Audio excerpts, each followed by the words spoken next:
किया गया है उसके उलट उत्तर है। और माननीय मंत्री महोदय यह जानकारी लेना चाहेंगे कि छुट्टियों का एक प्रावधान बना हुआ है SC ST के जो भी स्कूल हैं उसके लिए। अब मेरे पास एक कागजात है महोदय, एक शिक्षक है जिनकी शादी है और अभी तक छुट्टी नहीं दिया जा रहा है। छुट्टी दिया जाना है, स्कूल के जो प्रधान होंगे वो छुट्टी देंगे और नियम बना दिया गया है आज से 3 साल से, जो कि छुट्टी निदेशालय से होगा। ये कैसा न्याय है? क्या हो रहा है? ऐसा नहीं है कि दूसरी तीसरी शादी हो रही है। नहीं नहीं सर, ऐसा कोई भी कार्ड भी लगा हुआ है महोदय। मैंने मंत्री महोदय से अनुरोध भी किया था, कृपया ऐसे आदेश को वापस लिया जाए। पूरे राज्य में SC ST के जितने भी विद्यालय हैं वहां पर कोई छुट्टी नहीं ले सकता है महोदय। तो ये छुट्टी का जो प्रावधान बना हुआ है वो पूर्ववत व्यवस्था बहाल किया जाए। इस पर स्पष्ट जवाब चाहते हैं। ठीक है माननीय नीरज बाबू।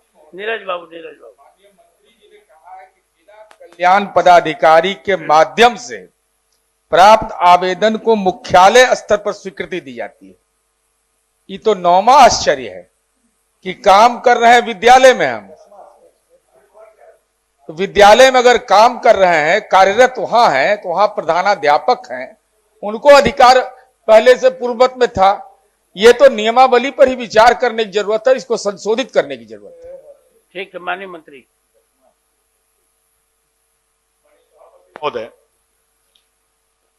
हमने इसमें स्पष्ट बताया है ये विभाग अंतर्गत संचालित आवासीय विद्यालय में कार्यरत शिक्षकों एवं शिक्षिकाओं को प्रशासनिक नियंत्रण के दृष्टिकोण से आकस्मिक अवकाश, प्रतिबंधित अवकाश तथा क्षतिपूर्वक अवकाश संबंधित प्रधान अध्यापक, नीरज बाबू, संबंधित प्रधान अध्यापक के अनुशंसा के आलोक में, जो प्रधान अध्यापक होते हैं महोदय वह अनुशंसा करते हैं, उनके अनुशंसा के आलोक में जिला कल्याण पदाधिकारी के द्वारा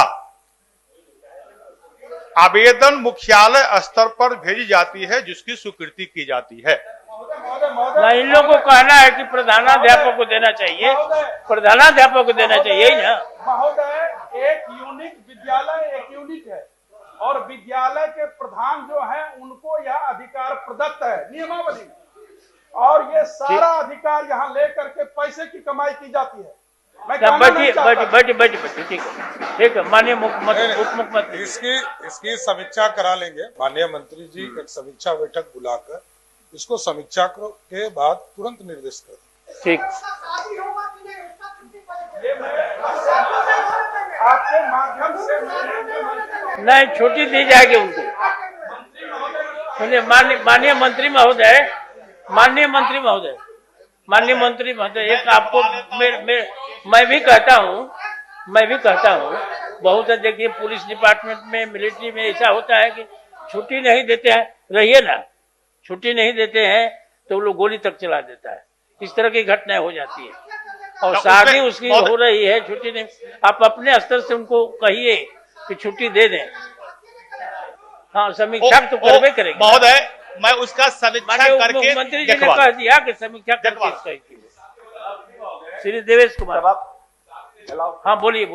सभापति महोदय, जब शुरू में ये अनुसूचित जाति जनजाति आवासीय विद्यालय का शुरुआत किया गया था, ये अधिकार प्रधानाध्यापक के पास था, लेकिन ऐसा सूचना मिलता था कि प्रधानाध्यापक से मिलकर के बिना जानकारी के और वो लोग छुट्टी पर चले जाते थे, जिसका मुख्यालय के पास कोई रिकॉर्ड नहीं रहता था, और जिससे कि खास करके जिस वर्ग के विद्यार्थी के लिए आवासीय विद्यालय बनाया गया था वहां पर शिक्षकों की कमी रहती थी और सरकार के पास कोई रिकॉर्ड नहीं रहता था। इसीलिए सरकार ने यह निर्णय किया था कि हम मुख्यालय से छुट्टी देंगे, जिससे कि जो भी शिक्षक जाते हैं तो हम ये कहेंगे कि अगर आप प्रधानाध्यापक से छुट्टी अलाउ करा रहे हैं तो ये सुनिश्चित रहे, छुट्टी देने पर भी सुनिश्चित रहे कि पढ़ाई जनरल होता है, अनुसूचित जाति जनजाति के बच्चों को परेशानी ना हो। इसके बाद कोई प्रश्न नहीं उठना चाहिए। प्रश्न है माननीय गेंद नहीं है, ये प्रश्न है।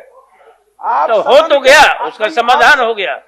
माननीय उप मुख्यमंत्री जी ने कहा कि समीक्षा करता हूँ, लेकिन प्रश्न को गेंद बना करके महोदय महोदय आवासीय विद्यालय है, यह भी जानकारी ले ली जाए।